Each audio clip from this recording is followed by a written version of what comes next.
Hello and welcome to the Great Lakes Black Authors Expo. I am the founder of the Great Lakes Black Authors, Robin Hill. We have been around since 2018, and our mission is to highlight literary achievements, encourage ongoing literary efforts, and to promote literacy in the African American communities in the Great Lakes region and beyond. 2020, we had to go digital. We had to digitalize our platforms. And so, in addition to the conference and expo, we created the Storyteller magazine, which is free online, and also you can subscribe to get paper editions. We also created the pilot program book tastings, which will be brought back this spring. It's a video series of interviews with authors.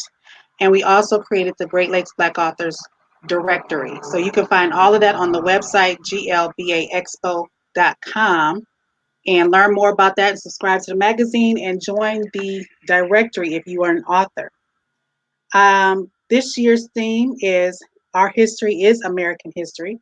And I've invited some powerful people to help me with the welcome and the opening remarks. And so I am going to bring to the screen Poet Laureate, Cuyahoga County and National Poet Laureate, Honey Bell-Bay, the purple poet who is, you rocking that hat. I'm sorry I had to take a pause. You just rocking that hat and you're in the hat game. I am going to turn it over to you, Honey, and allow you to take center stage. Thank you. Thank you so very much, Robin, for inviting me. I'm honored to always join the powerful work that you're doing, even in this virtual platform. Here in my youth center, we are constantly talking about great authors and writers that set the stage and the platform for greatness. I want to start by reading a quote by Audre Lorde.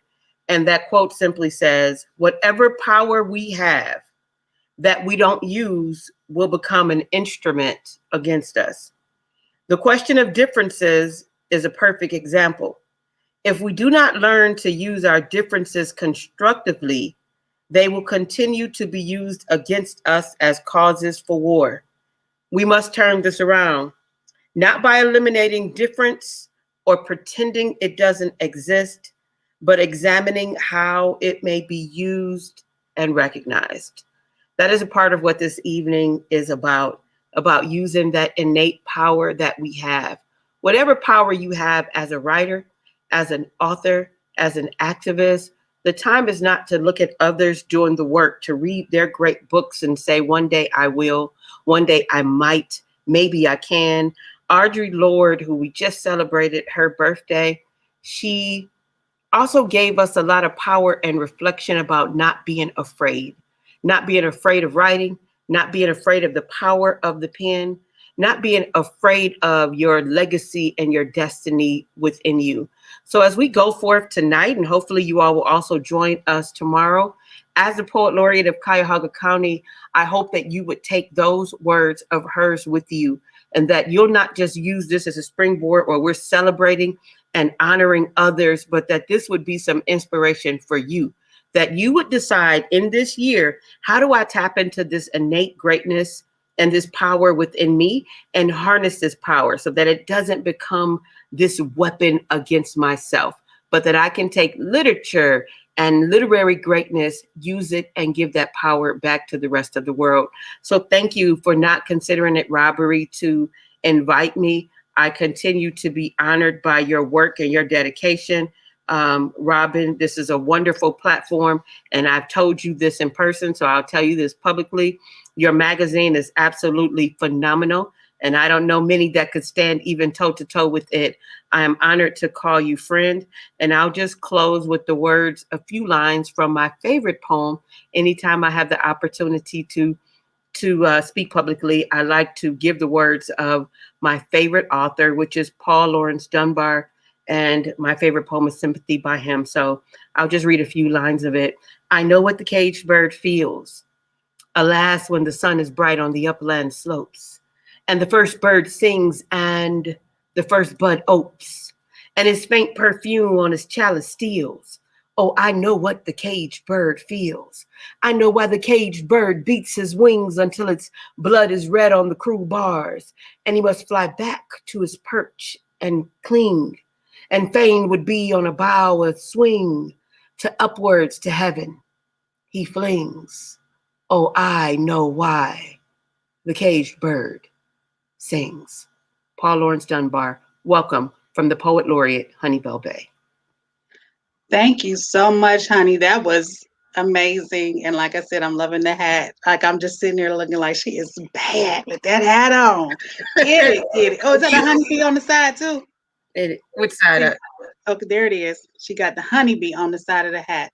Thank you so much for that warm welcome and being part of my tribe. I really appreciate you. Thank you for the compliments, but I appreciate you. You know, you have to hang with people who go on where you want to go. So I'm so proud to call you my friend.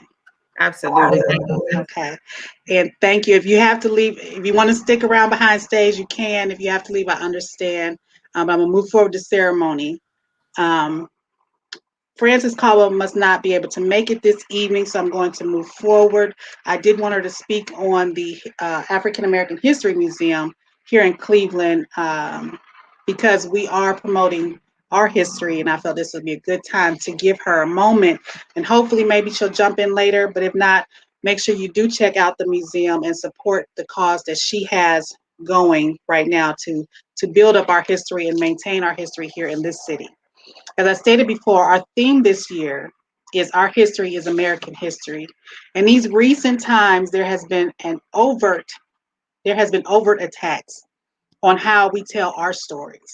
Last year, the President of the United States took offense to Time Magazine's 1619 project and pushed his own executive order entitled 1776 that assaulted the retelling of the Black experience in America and by labeling it un-American and unpatriotic.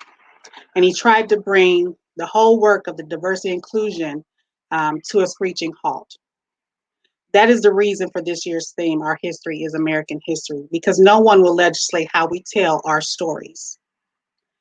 The Black experience has always been recorded in the works of our storytellers, whether it was art, music, oral tradition, fiction, poetry, academia, or memoirs.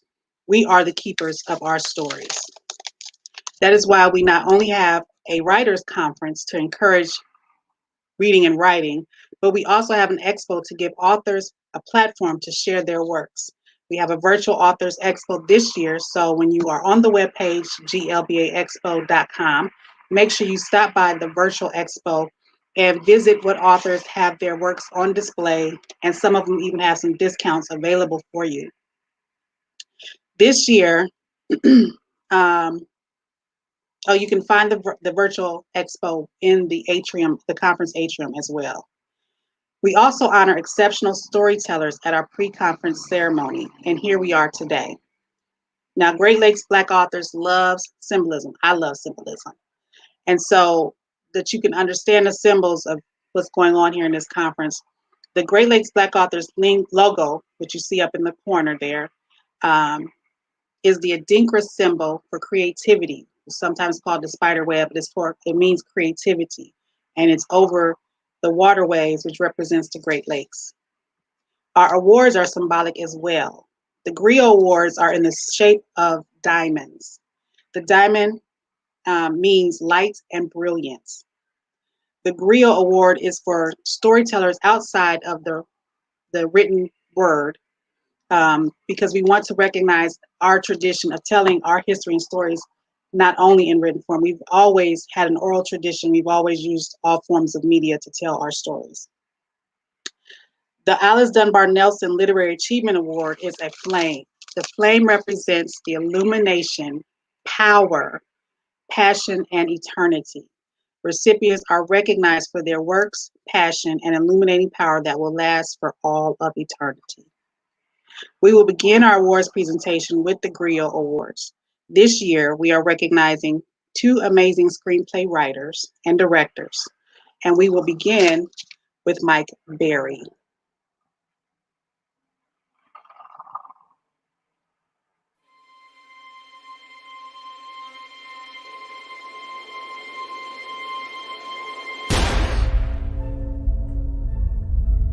Ma, stay here. Raymond, you all right? So, what's up with Darius? He's going through something and I don't know what to do. What is he saying? He ain't saying much. Depression can be brought on for any number of reasons. Dear Darius, you're too young to completely understand why I did what I did. I don't want you to ever think that it was because I didn't love you. I don't know what I'd do if you died, Pops. You gotta be stronger, cuz. Strong like who, Fred? My Pops killed himself. You know that? I just need for it to ease up. Depression mean you weak. And only weak cats get depressed, man. You get ugly real quick, G. Ain't no room out here for no weak cats. Would you love me any less if I was gone? No, I love you just the same. Exactly. What do you want me to do, D? You're not telling me nothing. Damn, Pops! Why'd you leave me here to deal with this shit by myself? Whatever you're going through, I'm going through. But you gotta talk to me, baby, if you want me to help you. Hey, Darius, I ain't gonna make it home.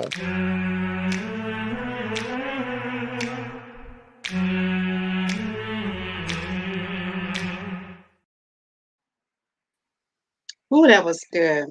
Mike Berry began his career as Big Gank, a rapper in the mid-'80s, then went on to publish his first novel in 2006 entitled Dangerous Times, selling over 5,000 copies. 2012, he debuted his first feature film, The Skip Thomas Project, and in 2014, he helped develop and direct the stage play that turned into a movie, If You Knew Better, You'd Do Better. He later went on to produce more movies, Banger, Pressure, Hey Mr. Postman, Ray Jr.'s Rent's Due, and what you just saw, the trailer for A State of Mind. Working with talents like Omar Gooding, Clifton Powell, Joe Estevez, Paula Jai Parker, A.J. Johnson, Rodney Perry, Machine Gun Kelly, and Elise Neal, just to name a few. He has been recognized as Best Director in 2020 by the Ohio Entertainment Awards and in Who's Who in Black Cleveland, Akron, and Canton in 2019. His movies can be found on Amazon Prime. He's an author, mental health advocate, motivational speaker, mentor, screenplay writer, and director. Great Lakes Black Authors happily presents Mike Berry with the 2021 GRIOT Award. Thank you. I just really want to just thank the organization for recognizing me. I think it's always great when you can be celebrated by people who see some value in what you're doing. And I think this is an awesome thing that you guys are doing. It definitely inspired me. I actually was on the downside, just trying to figure out what I was going to do next. And then this came up. And I'm a firm believer in that you have to work with what you have right now. And that's how I live my life. And I want to leave y'all with this story. And this story is a testament to how I feel. And this is the way I think everybody should feel. The reason I've had some success is because I believe I'm successful. And this will go to my story. So in the jungle, the elephant is the largest animal in all the jungle, right? And we know that the cheetah is the fastest animal in all the jungle. The rhinoceros, pound for pound, is one of the strongest animals in the jungle. And the monkey, or the chimpanzees, the class of monkey, they are the smartest animals in all the jungle. Yet none of those are the king of the jungle. The lion is the king of the jungle. He's not the fastest. He's not the biggest. He's not the most powerful, and he's not the smartest. The reason that the lion is the king of the jungle is because he believes he is the king of the jungle. He believes he is the king of the jungle so much that everybody else believes he is the king of the jungle. And so I believe that if I am to have other people believe in me, I have to believe in myself so much that they can't help but to believe in me. And I believe that is the recipe for success. You got to believe that you are the king of the jungle no matter where you are. I don't care if I'm in a room with Tyler Perry, Denzel Washington, Jay-Z, and whoever else. I believe I belong there. And that's the mindset that we got to have. And this award just reminds me of that I'm walking in my purpose. And I'll close with saying this. And you know, it's a lot of people who operate in their purpose, and it's a lot of people who operate in their passion. You got to remember that passion is something you like to do. Purpose is something you were born to do. You will not do for passion what you'll do for purpose, and you have to walk in your purpose, on purpose, into the loving arms of your destiny. And I just want to tell everybody out there, you can be whatever you want to be, so long as you believe that you can be it. And so again, I thank the organization for recognizing me. This is just an amazing award from you, man. I really appreciate it. Thank you so much. We got a Mike B's Minute of Motivation there, just on the screen. Look at that. Yeah. Thank you so much, Mike. I appreciate you and all that you do. And I've been watching you for a while, and I expect that moment is coming. It's coming. So I'm excited, and I can't wait to see it come. I appreciate that. All right. So we are going to now move to the presentation for Tamala Baldwin. Last night, I dreamed of my soulmate. Who ends a perfect relationship because of a man in your dreams? I'm gonna get a grip. I'm over here tripping over a man that I haven't even met yet. Girl, the man doesn't even exist. I ain't got no reason to leave. She got it all. Bubbly brown, bubbly brown, bubbly brown, bubbly brown. I am the sunshine and the sunset of your life. When I am with you, I ignite your spark, your light. Our love is not new, we have known many lifetimes. It's only a matter of when I'm in your life. Dreaming about you all night long. Twin flames, soulmates, that's what's up. The search is over with now. We both surrender somehow. I am your bubbly brown sugar. I am the sunshine and the sunset of your life. When I am with you, I ignite your spark, your light. Our love is not new, we have known many lifetimes. Look at me, can you see I'm your bubbly brown sugar? Tamala Baldwin is the executive producer of Bubbly Brown Sugar, the trailer you just watched, the CEO of Soul Kisses Productions, a strategic studio that combines the power of digital strategy and video content with offices in Suffolk County and New York City. She has an MBA, let me go back. She has a BA in communications and business administration and an MBA with a focus in media management. In her corporate career as a media spokesperson, she has worked with chart-topping artists like Justin Timberlake, 50 Cent, Mandy Moore, Snoop Dogg, and in 2011, Tamala launched Soul Kisses TV, which features visionaries, celebrities, and other change agents using their position of influence for good, such as Malik Yoba and Terry Williams from Essence Magazine. Tamala is also an actress with roles in Curvy Girls Rock, Asunder, Dreamgirls, and Hairspray. In 2019, she premiered Bubbly Brown Sugar, and then she, in 2020, released the romantic comedy on the streaming site Urban Flix TV.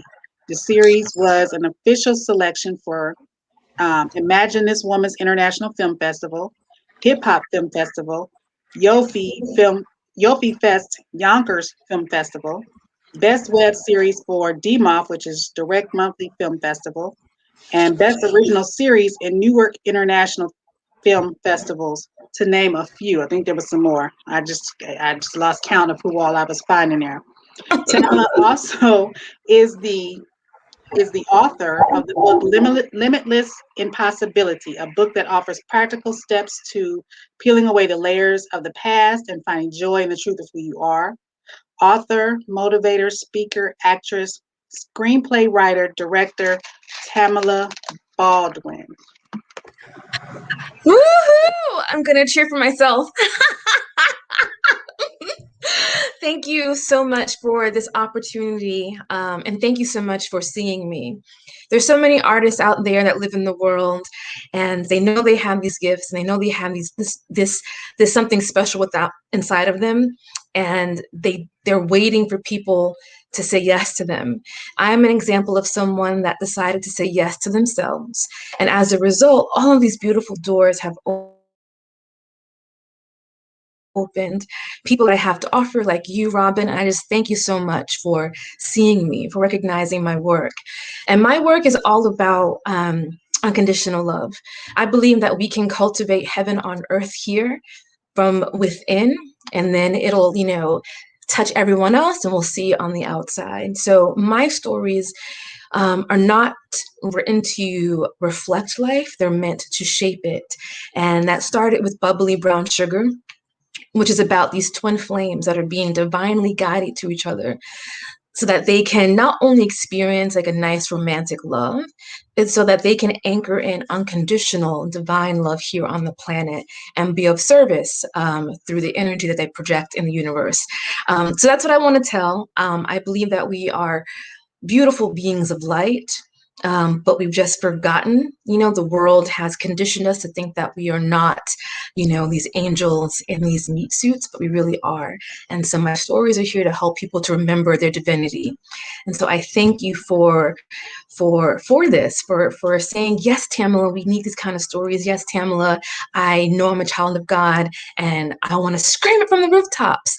And I'm honored to be among fellow artists and writers that have so much more experience than me. I'm humbled and I thank you. If you want to watch Bubbly Brown Sugar, it's streaming now on UrbanFlix and it'll make you feel really good, especially if you have lost hope in love, if you feel that you are alone, that you don't matter, that you're kind of wandering aimlessly. The story is for you because love always exists. Love is always guiding you. Love is forever present because it is who you are.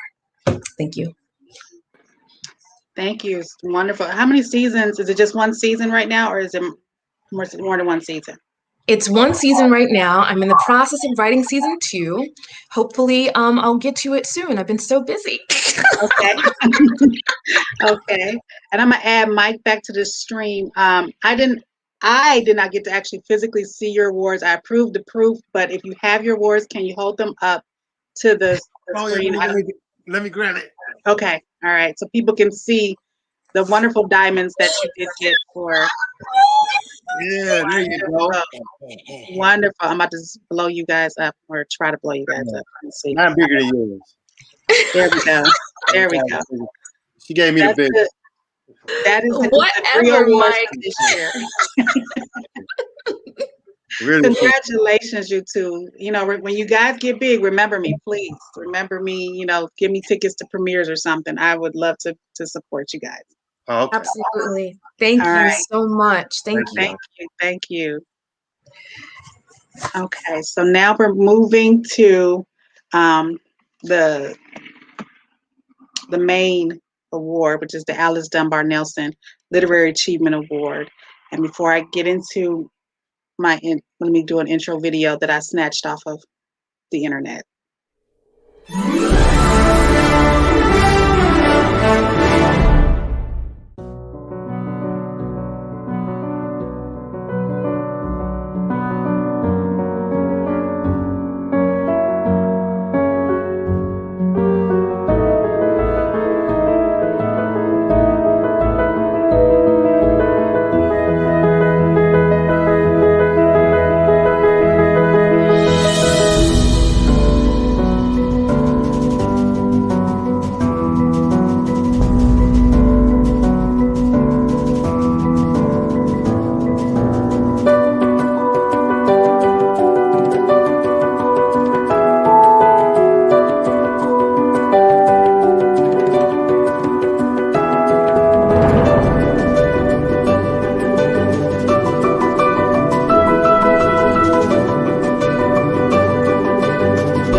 Yeah, I'm a social media stalker. I stole all those videos off of the internet. And okay, let me go back. In high school, I was a quasi-militant teen. I was angry, and I was disrupting class, always asking, "Why are we reading Shakespeare and Voltaire? Why can't we read any Black authors?" And then in the fall of 1995, I walked into the halls of Oscar Ritchie on the campus of Kent State University, which housed the Department of Pan-African Studies. That department was founded by Dr. Edward Crosby, with walls painted with murals of Black people painted by Dean Timothy Moore. Both recently joined the Ancestors. And it was, oh, by the way, there will be a spread next magazine on the Department of Pan-African Studies. Those who have passed on, I want to honor them. But it was there that I took classes with Professor Mwatabu Okantah, the first to teach me about the African worldview, and the first Black author that I have actually met face to face, and whose book I actually bought, the very first Black author. The book is called Shekinah Diop, Poems for the Living, and I've had this book since the 90s. I'm not sure when it came out, but I've had it since the 90s. That book has been published in English, French, and Wolof.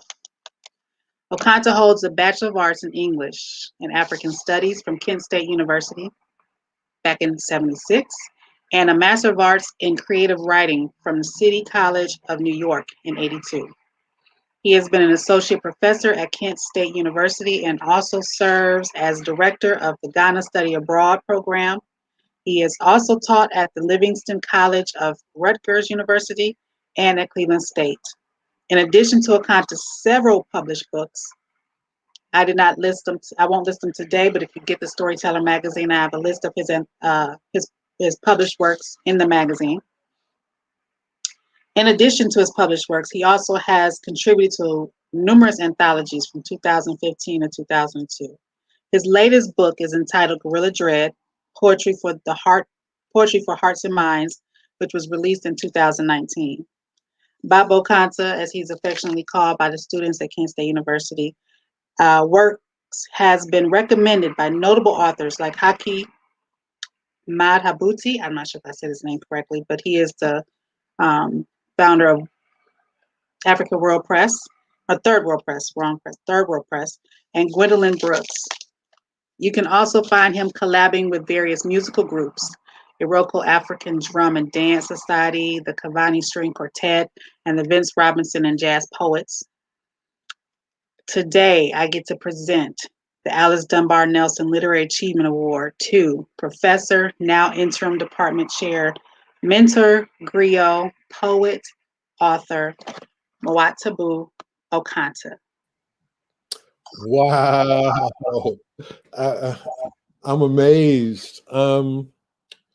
It's an honor, and I'm humbled to be in such good company.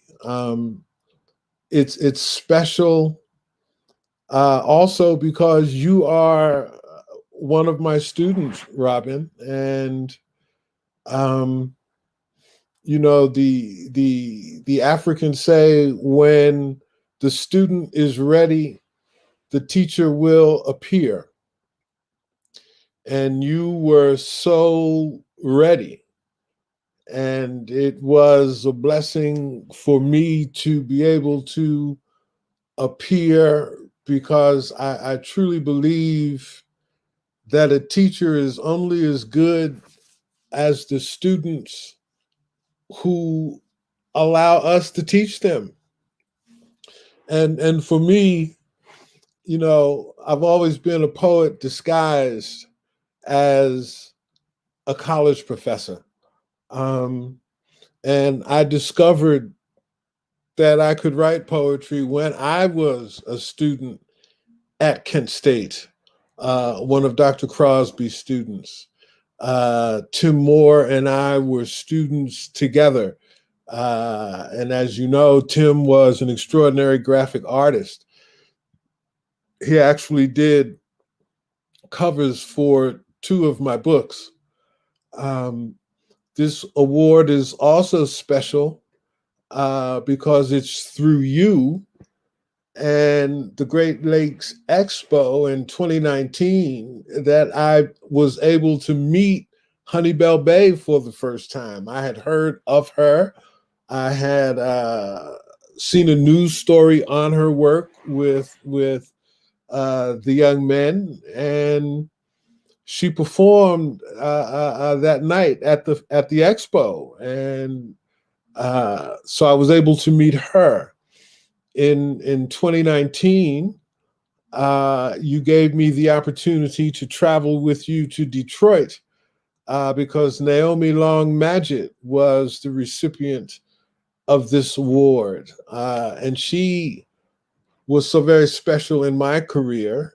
She published my first full-length book of poetry, and so it was an honor to be able to go talk to her, give her her award, and so to be in her company and to be in the company of Rita Dove, who's also been the recipient of this award.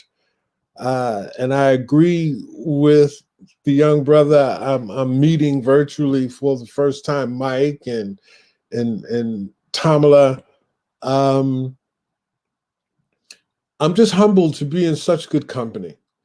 And so I cannot thank you enough for recognizing my work, because a lot of times as artists, we are so into what it is that we're doing that we don't necessarily look outside of it. At least that's how it's been for me. And I've been blessed to have been in some spaces with some of our major voices: Gwendolyn Brooks, Maya Angelou, Sonia Sanchez, Hakeem Matabuchi, and just being in the right place at the right time with the right people. And so for any young people who might be tuned in, and both Tamala and Mike gave very good advice. You have to believe in yourself.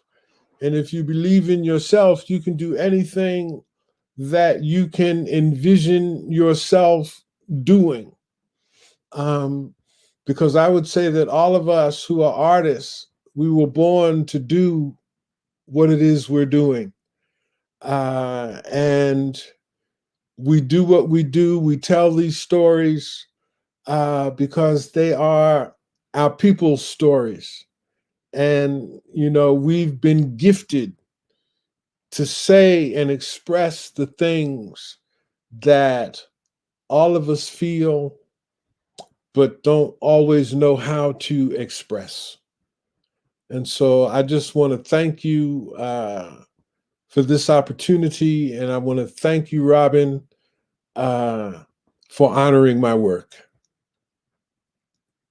You are so welcome. Do you have your award by so people can see it? I sure do. This COVID made it really, I feel so disconnected because I had to send them mailed and not, be able to present them physically. But I'm glad to see that everything arrived to everyone perfectly. So that's a wonderful. I really love the symbolism of the flame because,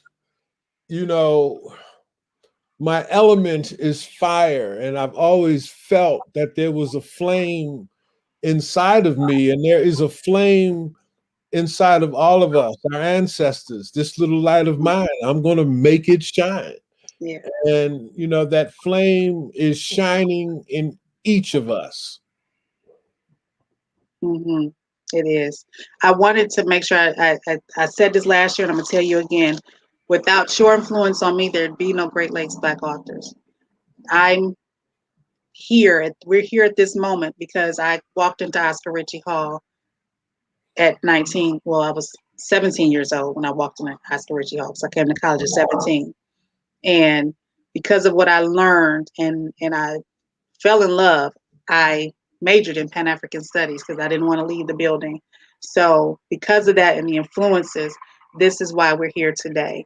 This is why Great Lakes Black Authors. So I honor you and I thank you for your influence in my life. So thank you and continue to do the great work. Do you have a poem by chance that you'd like to share? I sure would. And this is a new poem. Like most of us, I'm always into what's next. And this is a poem called Hypocrisy. King said he'd been to the mountaintop, said he'd seen the promised land, but what promise? What land? Another video? How many more Black people have to go dead? Blue knee on neck of handcuffed George Floyd. No knock bullets shot through Breonna Taylor's door. Armed police always say they are afraid after they make war. Afraid of what? Afraid of who? Fear is the mask they wear to disguise the demons lurking deep inside the private corners of their nights. Is their fear real or is it imagined? Dis-ease or rabid dog rage? How many more injustices will it take? Is justice blind or is she blindfolded? Or is it just the same old America, turning stark Black truth into same old white lies? Thank you. Snap, snaps. Thank you so much, Professor. And I, like I said, I'll be by the Kent State eventually, soon, hopefully, and get to hang out in the old building. Yes, the whole building is now new. Oh, really? Yes. I won't even recognize it. The murals is still there, right? It's renovated. Yes, the murals are still there. Okay. All of the artwork is there. Okay. It's a brand new building, and you know, I know I'm biased, but there is no Black cultural center on a college campus like Oscar Ritchie Hall anywhere in the country. It was like our own little HBCU. That's like right. It was home. Everybody just hung out there, just sit there. Even if you didn't have class, you just sat in Oscar Ritchie Hall. And now you're one of our illustrious alumni. So yes, I am. You keep doing what you're doing. Thank you. You know, my mind, I'm still young and in college, but I know I'm not really, but you know, I'm alumni. But thank you again. Thank you. And it was a privilege to honor you this year. And hopefully you can help and influence us for next year's conference. Yes. I'll be in touch. All right. I'm gonna pull you out and I'm gonna close us out here. It has been an awesome evening, and I would like to thank tonight's sponsors, the Bacum family and WeUpRadio.com. They made it possible to do this ceremony this evening. I also would like to thank all of the contributing writers to the Storyteller magazine, with emphasis on the writers of the Winter Conference edition, which did highlight stories on everyone that got awards today, as well as stories on topics that we'll be discussing in tomorrow's conference. Thank you to Honeybell Bay for being here to help open up the ceremony and giving us a little bit of your poetic touch to this evening. I thank you for that. I also want to thank all the awards recipients for being here this evening and the tomorrow's speakers for giving their time to the cause of reading and writing. Tomorrow is the conference starting at 10 a.m. Please visit the conference atrium at glbaexpo.com to see the sessions and the start times. If you're scrolling on your phone, they might be out of order, so pay attention to the start times. But we do start, the first session is at 10 a.m. The first session will be the crime of literacy. We're going to discuss the literacy laws and how it was illegal to read and that impact and how it's gone through the generations, even until today. And then we'll have the keynote speaker who's going to be talking about writing, publishing, and marketing. And she also has some giveaways. So if you have not registered physically for the conference, you might want to go on the website and do a registration form so that you can be entered into the contest, and also attend the keynote session for a free publishing opportunity. That's the keynote. And then the second panel discussion will be a part 2 to the crime of literacy. We have a couple men who have been previously incarcerated, and we want to discuss how literacy and reading impacted changing their mindset so that they can walk in true freedom. So we will talk about the crime of literacy and how we were forced to not be able to read, and then how that has impacted incarceration rates today in the second panel. So you want to be a part of that. And then at 3 p.m. we have a open mic poetry session led by Poetry is Life Publishing. The founder is Jason Blakely. So next year, we hope to be back in person, but if not, we'll be doing it virtual again. And we will be hosting the 2022 conference during Juneteenth, because if we are back in person, February is probably not a good time to host a live conference. We could be hit by a blizzard. So we will be moving officially to the week of Juneteenth for next year's conference. So look for that in June of 2022. Thank you all. See you tomorrow morning. I'll be here moderating the first session at 10 a.m. Thank you all. See you tomorrow.